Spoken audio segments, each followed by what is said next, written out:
Alam niyo po mga ma'am, hanggang ngayon ay marami pa rin yung mga nalilito kung paano ba yung kitaan dito kay YouTube. Nakadepende ba ito sa dami ng subscribers mo, sa dami ng likes mo, or sa dami ng views mo? Tatalakayin natin yan for today's video, and also pag-uusapan din natin mga ma'am sir, magkakano nga ba ang pupwede mong kitain dito kay YouTube.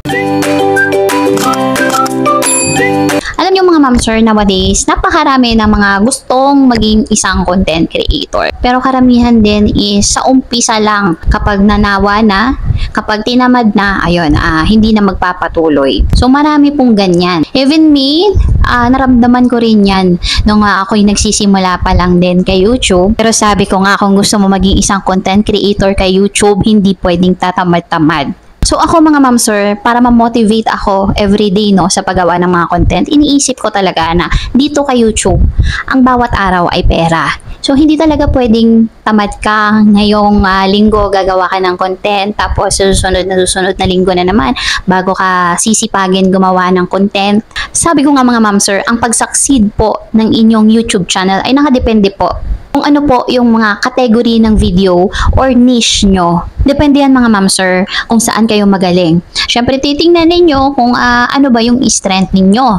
Halimbawa na lang, magaling kayo sa pag-i-edit ng mga video, pag-i-edit ng mga pictures. Gumawa kayo ng mga tutorial videos na kung saan nagbibigay kayo ng tricks, papaano mag-edit, papaano yung pinakasimpleng pag-edit using cellphone nowadays. For sure may mga manonood yan, lalo pa ngayon na dumarami na ang mga content creator. Kaya sa mga hindi pa nakakaalam mga ma'am sir, sa views talaga nakafocus dito kay YouTube. Hindi po sa subscribers. At yan po yung maling akala ng karamihan na akala nila si YouTube ay nagbe-base kung gaano karami yung iyong subscribers. Mali po. So, mas marami ang views mo, mas malaki ang kikitain mo dito kay YouTube. For example na lang, itong channel na to mga ma'am sir. For that coverage of time, makikita nyo na yung subscribers niya na nadagdag sa kanya, nasa 13.1k lang. But, look at his views. Nasa 1.1 million views siya. Diba? And makikita nyo yung kanyang estimated revenue.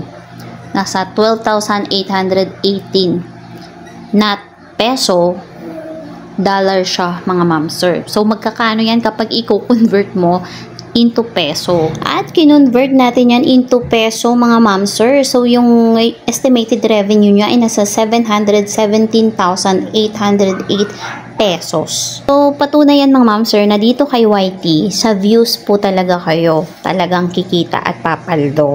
Wala po yan sa subscribers kung gaano kadami yung subscribers ninyo. Sabihin natin na mataas nga yung inyong subscribers pero wala namang nanonood sa mga videos ninyo. Di ba? Wala namang nakakapag-view ng mga ads ninyo. So hindi rin talaga madadagdagan yung earnings ninyo dito. And take note mga ma'am sir, pwede kang kumita dito per month kay YouTube ng 5,000, 10,000, 20,000, even 50,000. At hindi lang yon, pwedeng umabot yan even 6 digits mga ma'am sir, or 100,000 pesos per month. So may mga nagtatanong, ma'am, paano ba ako ma-monetize? Gusto ko rin po kumita dyan sa YouTube. Simple lang po mga ma'am sir, mag-upload lang po kayo ng mga quality contents. Upload lang everyday, mga 8 to 10 minutes na video, okay na yan. Basta make sure na panonoorin yan ng mga viewers mo, or di kaya naman dapat ay searchable yan sa YouTube. Sabi ko nga doon sa pinakaunang video ko na kahit baguhan lang kayo dito,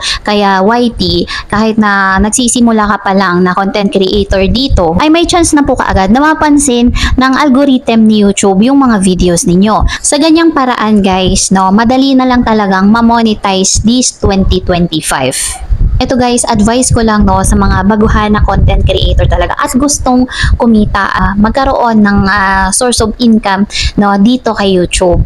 No, ang advice ko is gumawa talaga kayo ng mga quality content. Mag-upload kayo ng mga quality content. So ano ba 'to yung mga quality content na tinatawag? So, pag sinabing quality content, mga ma'am sir, ito yung hahanapin talaga ng mga tao. So, ako kasi mga ma'am sir, nung gumawa ako ng channel dito kay YT, inisip ko na kaagad yan na since hindi naman ako sikat, hindi naman ako celebrity. So, pag nag-post ako ng mga videos na about sa akin, for sure ako na hindi yan tatangkilikin ng mga tao.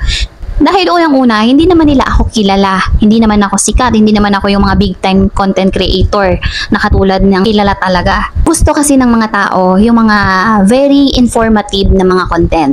Yung meron silang mapapala, in short.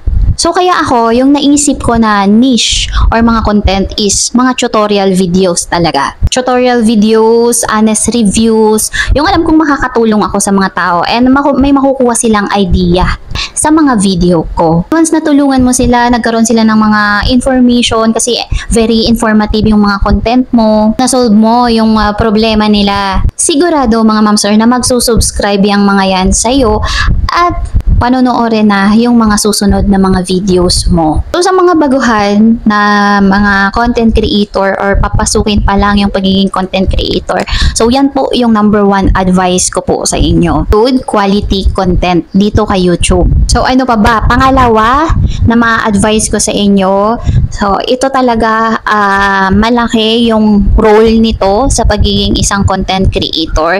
Ito po yung pagiging consistent. So, consistency mga ma'am sir, napaka-importante nito kung ikaw ay isang content creator. Napakahirap kung iisipin mo mag-upload, 'di ba, everyday ng mga video, 'di ba? Gagawa ka, mag-shoot ka ng mga video and then magi-edit ka pa, i-upload mo pa sa channel mo. Iisipin lang, napakahirap, nakakatamad. Hirap siya kung iisipin, pero kinakailangan. Lalo na kung focus ka talaga, gagawin mo na talagang source of income si YouTube. And guys, kung gusto nyo talagang maging isang content creator, ito advice lang, huwag kayong mahiya humarap sa camera. Sipagan lang natin mag-upload ng mga quality content.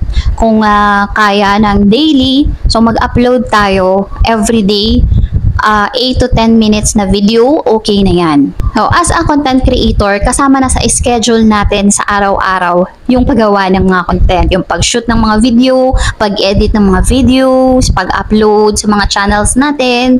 So, kasama na talaga yan sa pang-araw-araw na buhay natin dahil pinasok natin yun yung linya ng pagiging isang content creator. And also, in the future, isa na yan sa magiging source of income ninyo, kaya kailangan talaga na trabahuhin natin. Isipin nyo guys, sa trabaho, kung mag-a-apply ka, isipin nyo na lang, meron kang boss, 'di ba? Hindi mo hawak yung oras mo.